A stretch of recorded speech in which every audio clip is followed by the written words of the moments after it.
Why don't we start with the one on the right? I'm Dragon. Salutations, Dragon. They call me the Talking Dude, because of my extensive knowledge on the principles of philosophy, and the arguments and conundrums surrounding its various aspects and interpretations. Something tells me that's not why they call you that. Can I interest you in a discussion of the particulars of Kurtzian philosophy? I'd love a discussion of philosophy. Let me just bore all my chat to death. Allegory of the cave is the idea of a people who have only ever been exposed to the shadows on the wall of a cave.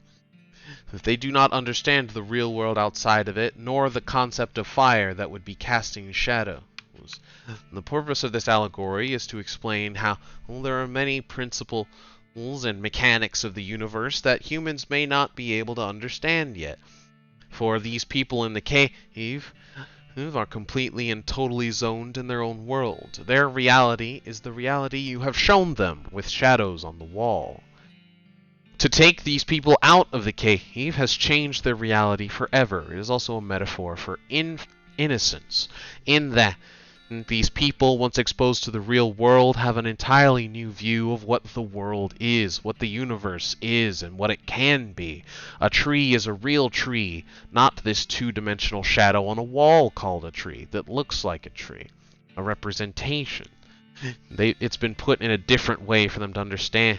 And in this, and in learning the real world, they have lost their own particular brand of innocence, and they can never go back. They can never see a shadow on the wall as an actual physical object or a vision of the reality of the world at their disposal. It will forever only be a symbol of the real world.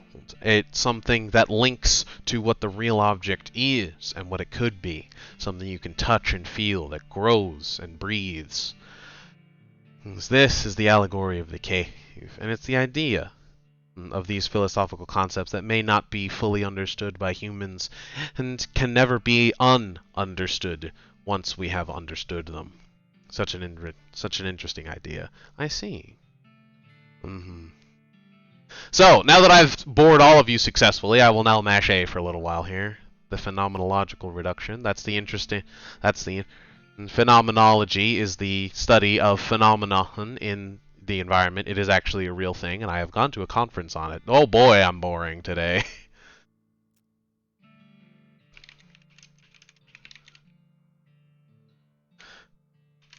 This is one for the Endstream Science Meme playlist. Oh boy. Endstream the Science Meme. Alright, there we go. Alright. Yeah. Ooh. The writings of Plato are always interesting. Necessary and sufficient condition. Hedonism is the only choice. Yeah, so this is probably a talk on nihilism. Back from my nap, what I missed. Oh, get ready to go back to sleep. We're talking about philosophy, baby! Even talking with the subtlest of mind. From an epistemological... No, I was saying it right. Epistemological standpoint. I'm not entirely sure what that is. That's a new one. The allegory of the cave, as opposed to a Spinoza, sorry. Dialectical materialism. Interesting. Oh, I'm a Kurtzian philosopher. The brain in a jar somewhere. Oh, that sounds interesting. Oh, I wonder if this is the Disney one. Is this the Disney conspiracy? Seems like some of this is rubbing off on you. Awesome! Can I go even further? Propositional calculus. Ooh. Oh, that's the high-level math. I don't like that. The meaning of meaning. Ah, true. Determinism, the idea that nothing in reality actually has a choice. Everything is determined from the beginning, and you have no free will. Isn't philosophy fun? Aha! As opposed to Descartes. I can't remember what Descartes said. Try not to yawn.